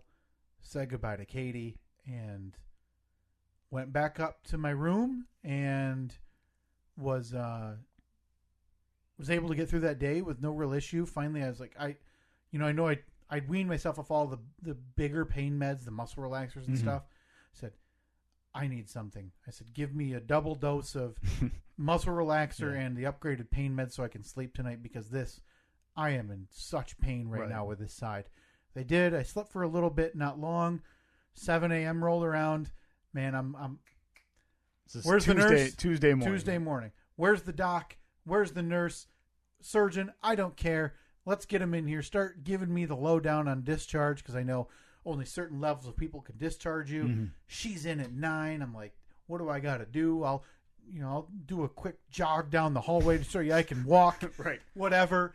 And she discharges me, and I'm texting Katie to get there, and I'm so excited. And they say, all right, well, go grab your, go change out of your hospital scrubs. And as I'm changing and waiting, because you can't walk out. Mm-hmm. I know it's a big thing. Hey, I want to walk out of here. Because I told them I didn't need one. Because I was walking the length of the building anyway. I didn't need it, but liability, you have to. So anytime you see a TV show or whatever where they stand up triumphantly from a wheelchair or whatever to walk out, it's a lie. Yeah. They don't allow it. And I was lucky enough while I was dressed and waiting, and I'm just sitting there on the edge of the bed, tapping my feet, ready, waiting for this wheelchair, because it might be like an hour and a half. I said, no. I'll walk myself. I am not waiting another 90 minutes for an underpaid transport guy to get up here to get me out of here. Wheelchairs? We only got one of them. Yeah. It's got a flat, too, so... We really underpurchased on those. It's at Discount Tire getting a new set of treads put on it. Yeah, we got to get the winter chains on it. But while I'm sitting there waiting, and this was so nice to be able to have happen.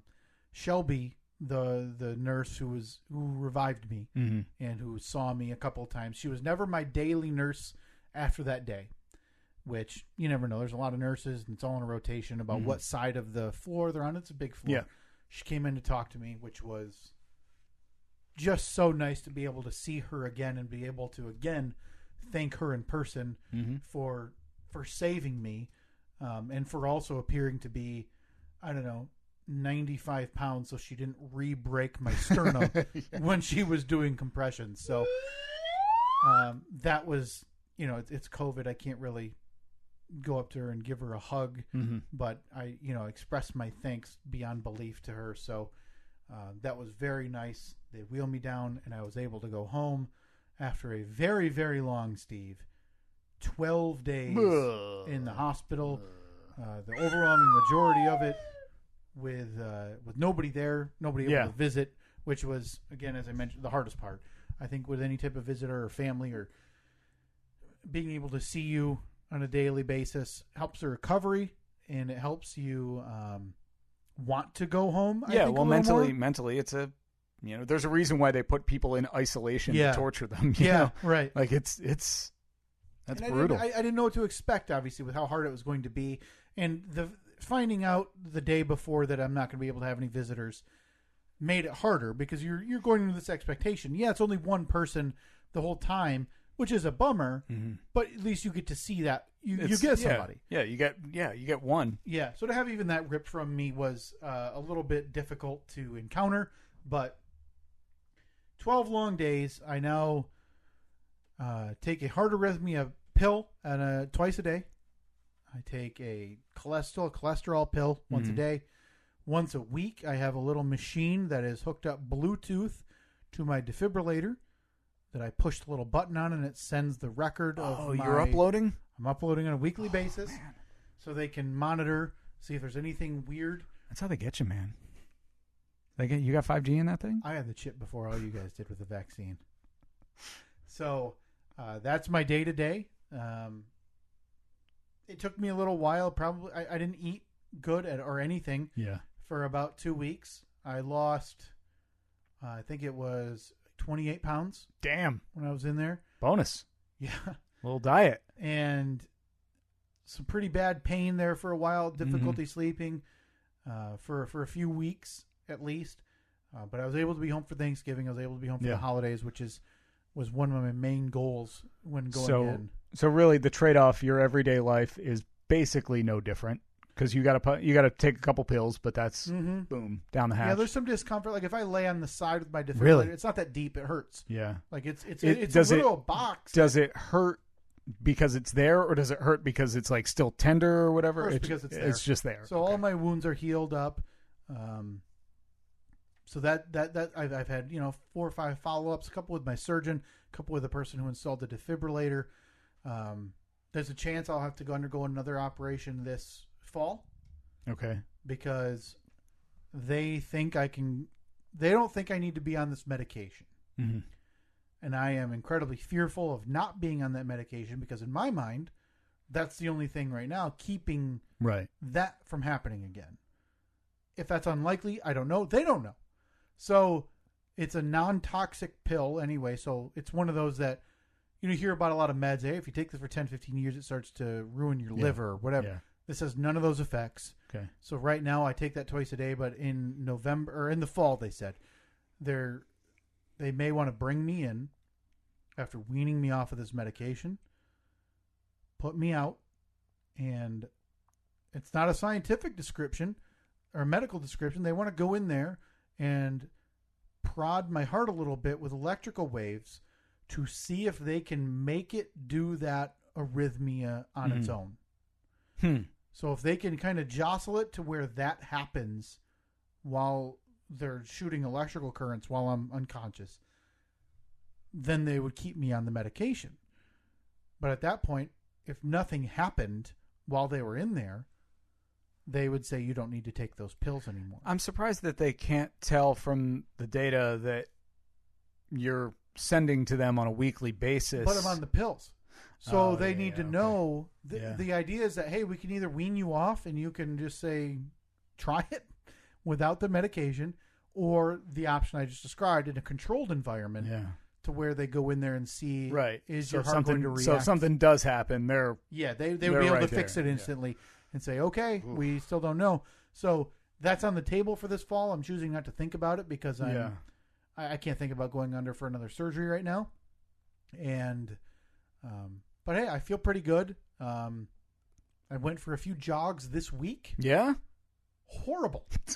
It went horrible. Yeah, it's tough to start that up. I mean, it feels like starting from the first day I could walk. Mm-hmm. There's just no stamina. There's no capacity to run for any amount of period that doesn't make me feel immensely winded. Yeah. If I stick with it, long haul wise, my heart is functioning better than what it was before. Yeah. There's no reason I shouldn't be able to do it at a better Yeah, I pace. wonder if, take out the whole surgery and all the medical issues in general, if you had just gone for a jog the other day, I would bet chances are, since you haven't run in ever, I mean, you'd probably feel exactly the same.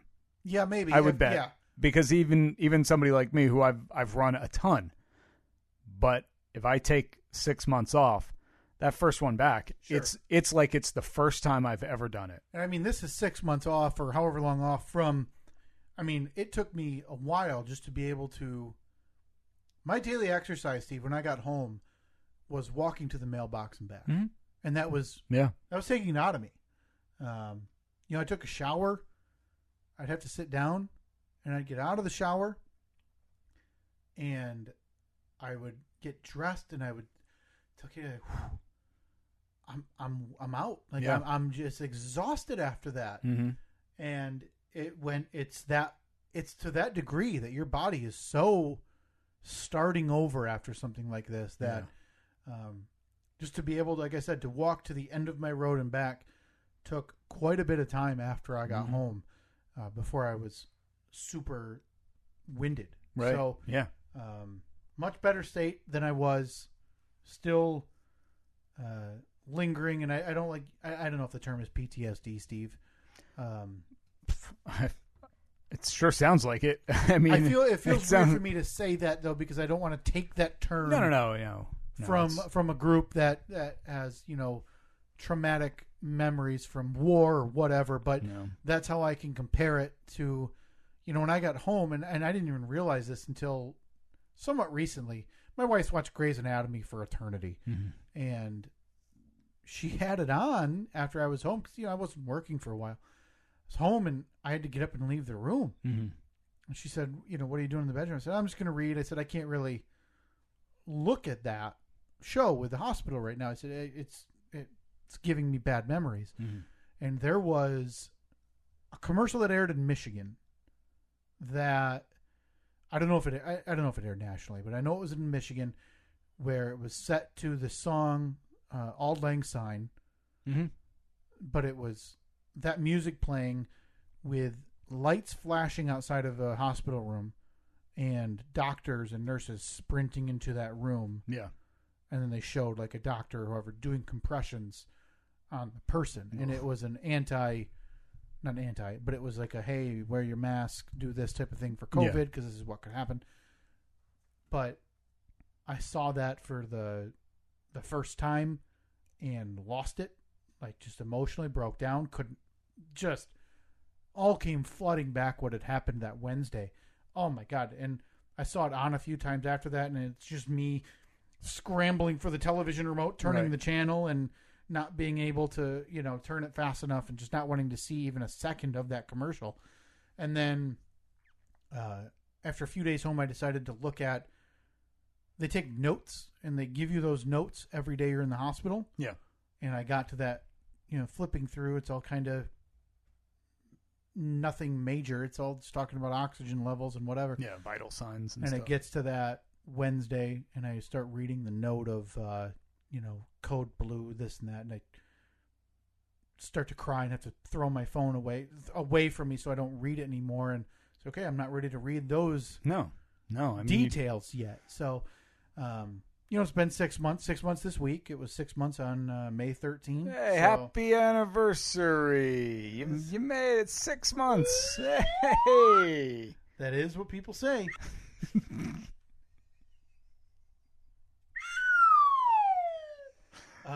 To be able to go home was among the highlights, one of the greatest days ever. Yeah, after that long, and being able to, have my son come home, and he doesn't know. He knows I was gone, but he just knows you were. But he just doesn't know time. He's sitting here playing with grandma and grandpa, and he's like, whatever, mom and whatever. So it's like, I'm holding him and I never want to let go as I'm crying. And he's like, "Hey, Dad, let me go, man. Yeah. Were you going to give me a snack or what's Paw the Patrol's deal?" on, man. Yeah. What are we doing? I'm glad it happened now. Obviously, it's better to have it happen now than when you're one, older, because it's harder to recover, and two, you don't want it to happen. You don't want it to happen in an emergency situation. Yeah, exactly. I mean, it's like, this last 6 months, this whole experience that you went through seems like it's one of the worst, but it's a lot better than a year from now and you and Reed are out in the front yard kicking a soccer ball around and you keel over. Oof. It's it sucks. It sucks that it had to happen, but I think you got the best possible outcome of a terrible scenario. Yeah. And that's as much as you can hope for. Yeah. And, a lot of people showed up in terms of, showing support. I mentioned you and Annette, friends, family, Katie's coworkers looking out for her, gift cards to restaurants and stuff and food bringing over and keeping her occupied while I'm in there because, it's like I mentioned, it's lonely for her too. It's a totally different situation. So, a very long 12 days, a very traumatic 12 days. Yeah. But it sounds like very justified. Yeah. Yeah. But I came out on the other side and I'm better for it. So thank you to everybody who listened to this, who sent their well wishes and sent cards and everything. Just far too kind. Just a fantastic outpouring, Steve. When I was in there, I know in the hospital, I know, and even afterwards, people saying, sending their well wishes. So very nice. Yeah. Boy, look at us. We're back into the Humphrey described glory days of this Way podcast. too long. At this 140. You want to get out of here on one of your jokes? Oh, yeah, I mean, I had the website pulled up. Jesus, I apologize. was waiting for my in. I mean, look, your story, sure, but people really tuned in for the joke of the day. And we can't leave them with no joke of the day. So just rat-a-tat-tat. Well, look, no, I need to just drop them into natural conversation. I don't want to. Gotcha. I'm not the guy that says, "Hey, gonna tell a joke now." So maybe finish up a little tidbit. Yeah, it was nice to be able to see. Can you make this somehow? Give me a scenario in a bar. Boy, okay, that might take a second. I'm in the hospital, Steve, and I'm thinking the whole time. I usually go out the night before Thanksgiving, family and friends. It's one of my favorite nights of the year. Have some drinks, and it's all everybody together. It's not like a couple friends know. So, it's part of the thing. You're looking forward to something, and that's really key. So I really wanted to be able to get out to the bar before the night before Thanksgiving. Man, did I ever tell you about the time that I was at the bar and a ham sandwich walked in and ordered a beer? No, I don't think you did. Bartender said, "Sorry, we don't serve food here." Yeah. It's funny, Steve. I was. Can you incorporate? I went in there. Incorporate a Clydesdale.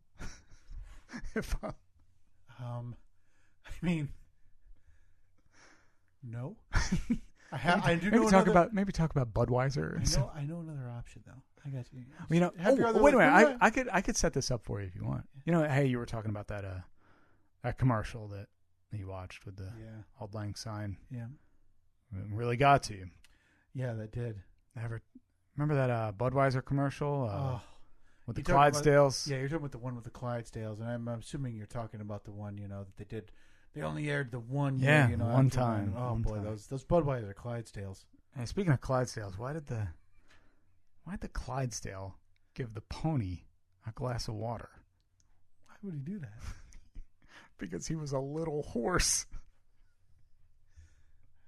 I got one for you. I think I know one of your setups. The time frame. No, I got you. I already know one. So just have your list up. The time frame for the surgery, man. It's my favorite time of year, Steve. Mm-hmm. So to be going into the hospital and having this feeling of dread, but then looking out the car window, and you're looking out, you see the cornfield, you got the Halloween decorations, you got some Thanksgiving stuff, you got scarecrows up in the field, and it's this weird dichotomy of feelings because you're so terrified. But again, it's my favorite time of year. Yeah. Hey, did I ever ask you? Or did you hear about the scarecrow that won a big award? Steve, no, I didn't. He won it because he was outstanding in his field.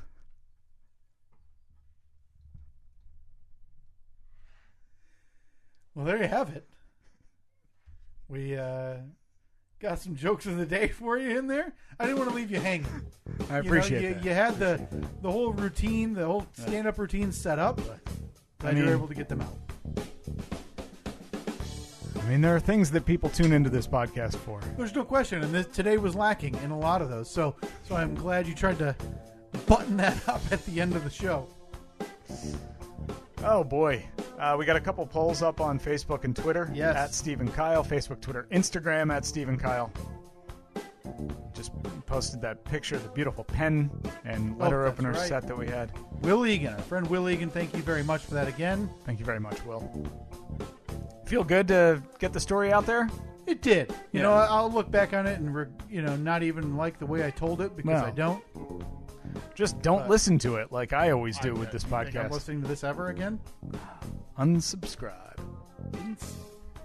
Can you believe that we used to do this for this amount of time every week plus 45 minutes? Yeah. We are stupid. What did we talk about? Ugh. I can't think of softball and Captain Bowling. I can't think of one other thing to talk to you about right now. No. Not a single one. Maybe Christmas lights.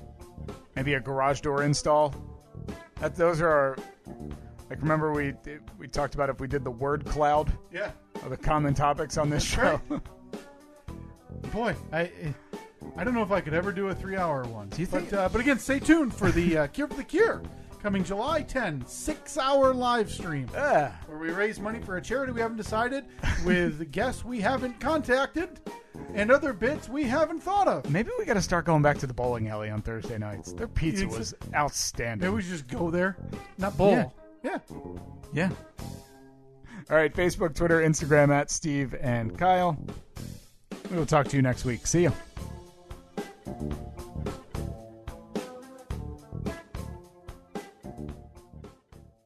With so many options, why choose Arizona State University? For me, the only online option was ASU because of the quality. Their faculty was really involved with their students and care about your personal journey. The dedication to my personal development from my professors, that's been extremely valuable to me.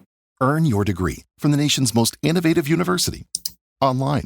That's a degree better. Explore more than 350-plus undergraduate, graduate, and certificate programs at asuonline.asu.edu. Marketing is hard. But I'll tell you a little secret. It doesn't have to be. Let me point something out. You're listening to a podcast right now, and it's great. You love the host. You seek it out and download it. You listen to it while driving, working out, cooking, even going to the bathroom. Podcasts are a pretty close companion. And this is a podcast ad. Did I get your attention? You can reach great listeners like yourself with podcast advertising from Libsyn Ads. Choose from hundreds of top podcasts offering host endorsements, or run a pre-produced ad like this one across thousands of shows to reach your target audience and their favorite podcasts with Libsyn Ads. Go to libsynads.com, that's LIBSYN, ads.com today. Low energy, low motivation, low results? Don't ignore it. It could be low testosterone. Peter MD gets you back in control. Just a quick online assessment, a same-day video consult with a licensed provider, and medication from the #1 men's health clinic in America, backed by the most advanced telehealth and AI optimization technology in the industry. Plus, we offer the most affordable pricing with a price match guarantee. Go to getpetermd.com and start today. That's getpetermd.com, where technology, performance, and confidence come together.